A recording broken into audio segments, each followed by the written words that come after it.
Hey, welcome to a day in the life of an online teacher. My name is Jeremy and I'm teaching grade 5 online this year, and this is actually my first full-time teaching position, and it's been very different from what I expected teaching to be like, but it's been very good. I've really enjoyed this year, and so I thought I would make this video to show what it's like to teach online and maybe answer some questions. And so, yeah, thanks for tuning in. As you can see, it is way too late, and so I need to head to bed.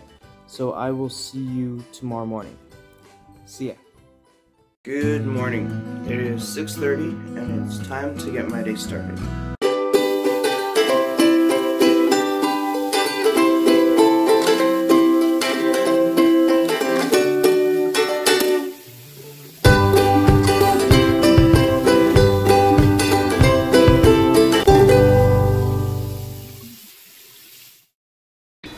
Alright, I am just about to head to school now. It's about a 12-minute drive, which is really nice and short, and so I'll see you on the way.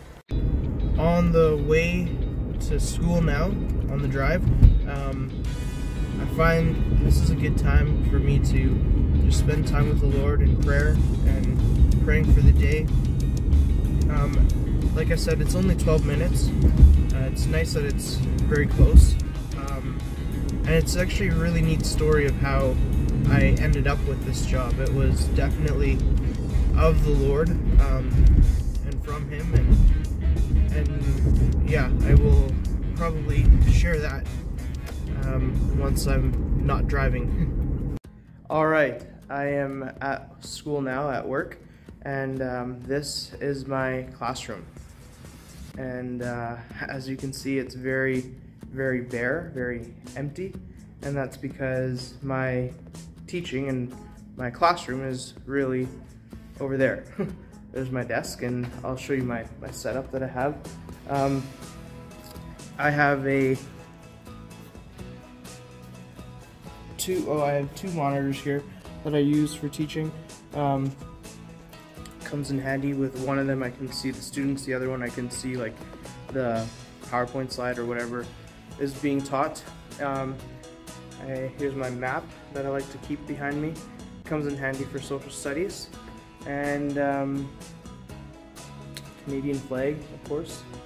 But yeah, again, the classroom is very empty. It's nice to have this space to myself, wide open. I can walk around, and it's nice to also just be able to not have to wear a mask all day. If I leave this room and go anywhere else in the school, I need to be wearing a mask, and so it's nice to be able to be mask-free in here, a place to myself. And so, yeah, this is the setup. So I was talking about the story of how I got this job being of the Lord. So back in August, the end of August, I was in Manitoba for a discipleship week, and while I was there, I was getting calls and stuff for jobs, teaching jobs, and you know, I couldn't take any of them because I wasn't here in Edmonton, and you know, I wasn't really worried about it. I just left it with the Lord, and I expected to probably just be subbing again for at least the beginning part of this year. And yeah, it was just the timing was so clearly of the Lord, because I was supposed to come back home from Manitoba a day earlier, but for some reason I decided to stay an extra day, and the day that I got back, as I was pulling into my driveway and starting to unpack the car, my neighbors across the street were going out for a walk, and just started chatting with them, and my neighbor, his wife, she is also a teacher, and they asked me what I was doing for work this year, and I said, I'll probably be subbing again. And his wife was like 9 months pregnant or something at that point, and she said, "Hey, maybe you can fill in for my mat leave." And so anyway, she took my number, gave it to her principal. The next day I got a call, and without really having time to think about it, I showed up the next day after that, and they said, "Well, can you take the job?" And I said, "Sure." And so, it was very overwhelming at the beginning, just, my first full-time job, and not really sure what I was getting myself into, but it was, just a gift from the Lord. It just fell into my lap, and this has been a great year. Like, I've really enjoyed even the the stressful moments of the job. The Lord's given grace, and I have so loved getting to know these students. That was one thing I thought about with online teaching. You won't be able to have that, connection that you can normally build in person. But I feel like I've been able to build good relationships with my students, and it's been a real great experience for my first full-time teaching position. So that's the story of how I got this job. I almost forgot. This is our class pet, Dolores McDelephant. The students helped to name him. And it's kind of a running joke that there's always an elephant in the background. And so when anyone asks about it, I always have to say the same thing. Are you asking me to address the elephant in the room? I don't know, it's a funny thing that my students like. And here is the view from the window in my classroom. I can see pretty far, so you can see it's a nice view. Sadly, there's no students here. It's very empty because everyone is online right now. But it's a beautiful day, and I don't know if you can see it, but I can see some buildings in downtown all the way from here, and it's pretty far away. Over here is my bookshelf. Here's some of the books that I've been reading with my students throughout the year. And specifically, I've been going through the Chronicles of Narnia series. We started with The Lion, the Witch, and the Wardrobe, Prince Caspian, Voyage of the Dawn Treader, and right now we're making our way through this one, The Silver Chair. And my students have enjoyed it. I've also enjoyed it. And Chronicles of Narnia, C.S. Lewis. It's a classic. So once again, Chronicles of Narnia, it's a classic. If you haven't already read it, highly recommend it. It's an adventure, fantasy novel series that, if you're a kid, you'll love it, and even if you're an adult, you will still love it. But my favorite part about this series is the allegorical connections to the greatest story, and that's the story of Jesus Christ. You see this character, Aslan, in the book. He's the only one that appears in every one of the books, and every one of the stories in the series. And he's a very clear picture of Jesus Christ. In the book, in the novel, he's a lion, this powerful and fearful lion that's good. He's not safe. It says he's not safe, but he's good. And in the Lion, the Witch, and the Wardrobe, there's a part where there's a character named Edmund who he makes a mistake. He betrays his own family, his brothers and sisters, and because of that, he has to be put to death. But Aslan comes in the place of Edmund and sacrifices himself, gives his own life for Edmund, when Aslan didn't deserve it. And he was innocent himself. And that's such a clear picture of what Jesus Christ has done, how he came to this earth and died on the cross for the sins of human beings, that he himself did not deserve, but he took the punishment. You see, the punishment that we deserve because of all of the wrong that we've done is that death. We deserve to die. But Jesus did not. He was sinless. He was perfect himself. And just like Aslan was in the book, he did not deserve to die. And because Jesus was perfect, he was able to rise again from the dead and defeat death, defeat sin, so that now if we place our trust in him for the forgiveness of our sins, then we can come into a relationship with the living God. You know, there's a part in the Voyage of the Dawn Treader where at the end Aslan tells some of the children that, you know, they aren't going to be able to come back to Narnia, and that the purpose of them visiting Narnia was to get to know him better in their own world, and that in their world he goes by a different name.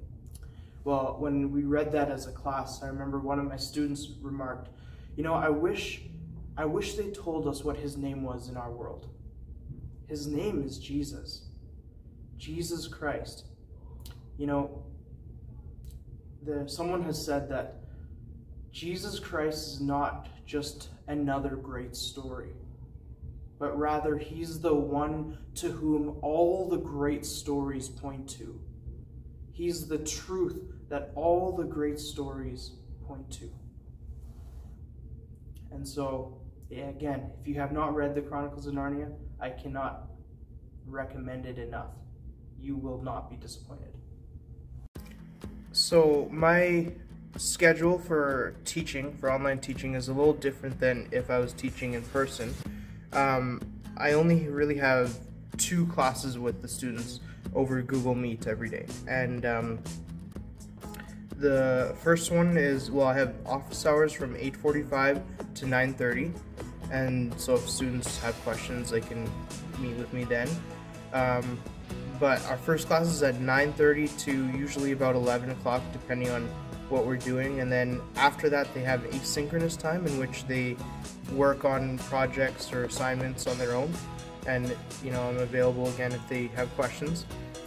And then we have our lunch break.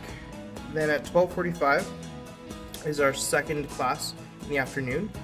And that usually goes till maybe 1:45 or 2, depending on, again, what we're doing. And then after that, there's asynchronous time. The students are working. And so, yeah, in the middle of the day, I have a lot of time, a lot of flexibility. I can be like lesson planning, I can be marking, I can do a lot of work here at school, which is nice. I don't have to take work home with me usually. And so, yeah, it's been a really good kind of ease into the teaching profession, I guess, for me. And so, yeah, I've really enjoyed this year. Okay, so this is what I use, Google Meet, and just about to start the meet now, so I will check in afterwards. Alright, so my first class is done for this morning. Usually after the first class, I will take at least like a 5 to 10 minute break just to clear my head and then get into work. And yeah, I'll show you what I do during my break. So I'll usually come up to the window and just enjoy the lovely view. Just take it all in. Otherwise, I have this rubber band ball that I bounce around, and I feel like a kid sometimes, but that's okay because nobody's here to see me. and so I'll show you a little bit of what I do. So I'm just gonna place you on this pencil sharpener. Hopefully you don't fall. Okay. And what I'll do with this rubber band wheel is I'll bounce it off the wall. So it's just something that helps keep me sane.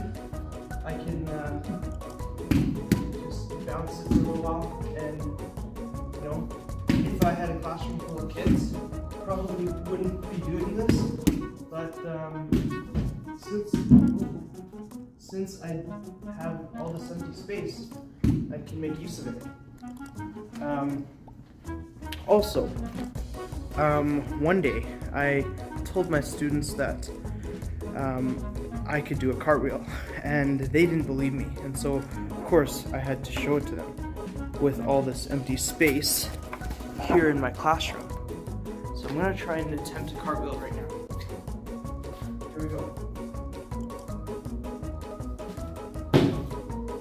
See how that came out. Hey, so I'm all done teaching for today. Today was Thursday, and tomorrow is a PD day, so it's a professional development day. So that means there's no classes. I still have to work, but usually on the last day of the week, on the very last class of the week, I will have like a fun activity for my students. And so today what I did was, because a lot of my students haven't actually been inside the school, even though they technically go to the school because they're online, I took them for a little bit of a tour. So I had this Chromebook here with me that I logged into my Google Meet and walked around the school and showed them different parts, and I think they enjoyed that kind of mini field trip. Just getting a different perspective rather than seeing my same old background that they're used to. But yeah, done for the day. Still have to stay back and do a little bit of work. But teaching is something, like I said, it's something I really enjoy, but it takes a lot out of you. Like when I'm teaching, I feel like I have to turn the switch on and I'm performing. And then as soon as I'm done, it's like I can finally take a breath.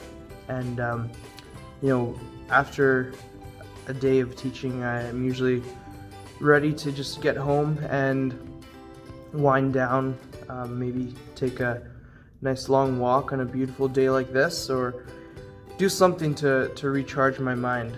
But yeah, I really enjoy working with children, with young people. That's something I'm very passionate about. And yeah, this past year has just been a great experience, getting to know these students, learning so much about the teaching profession, and it's something that is very different. Like I said at the beginning, it's very different from what I expected, but it's something that brings me a lot of joy. And so I hope you enjoyed watching this day in the life of an online teacher, and see you next time.